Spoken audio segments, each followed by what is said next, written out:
Je vais souvent dire à outils différents, réflexes différents. Cette règle est importante et s'applique partout, mais surtout en navigation avec boussole. Il existe tellement de différentes sortes qu'on peut vite se mélanger les pinceaux. C'est sûr que le but reste le même, mais une boussole n'est pas égale à une autre. Elles vont avoir des fonctionnements légèrement différents les unes des autres. Et c'est cette distinction qui va éviter de faire les erreurs classiques en navigation. Avec une boussole lensatique ou aussi dite militaire, l'aiguille fait partie du cadran.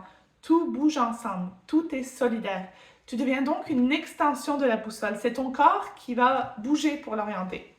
La boussole militaire est conçue pour la visée. La ligne de mire te donne une direction stable à suivre. Ta job, c'est de garder le cap.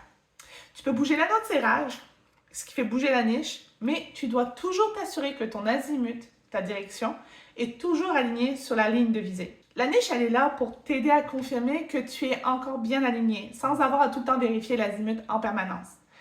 Ce sont des boussoles très réactives, parfaites pour l'orientation sur le terrain en point and shoot. Elles sont simples et limitent les erreurs. C'est pour ça qu'elles sont souvent appréciées par les forces armées. En gros, tu vises, choisis ton repère, ferme la boussole, tu marches et tu recommences jusqu'à ce que tu sois arrivé à ta destination finale.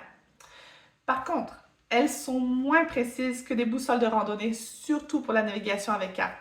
Si ça t'intéresse, je rentre plus en détail sur les différences entre les types de boussoles dans cette vidéo. Avec une boussole de randonnée, ton corps et la boussole forment un duo. Ils doivent bouger ensemble pour rester alignés. Les degrés sont sur le tour du cadran et l'aiguille est au centre. Elle bouge indépendamment du cadran. Donc, tu bouges l'anneau de serrage pour aligner ton azimut de choix sur la ligne de mire. Ta job ensuite, c'est de garder le nord, l'aiguille rouge dans sa niche, en orientant. En anglais, on va souvent entendre « keep red in the shed ».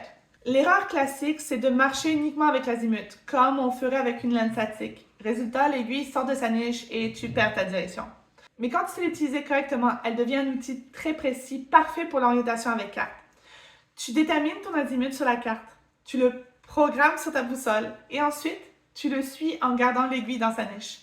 Avant de partir, tu peux même faire une liste des azimuts avec la distance à parcourir entre chaque point. À chaque changement de cap, tu programmes la nouvelle direction, aligne le nord et tu repars. Pour résumer, la lensatique, tu fais un avec la boussole. Tu alignes ton azimut sur la ligne de mire et l'utilises l'anneau pour confirmer. La base plate, ta boussole et toi travaillez en duo. Tu programmes la direction et ensuite tu gardes l'aiguille dans sa niche. Chacune a sa place selon les besoins. Avec une carte, tu as besoin de précision. Donc, la boussole de randonnée fait plus de sens. Sur le terrain, tu as besoin de rapidité et simplicité. À ce moment-là, la lensatique est à sa place.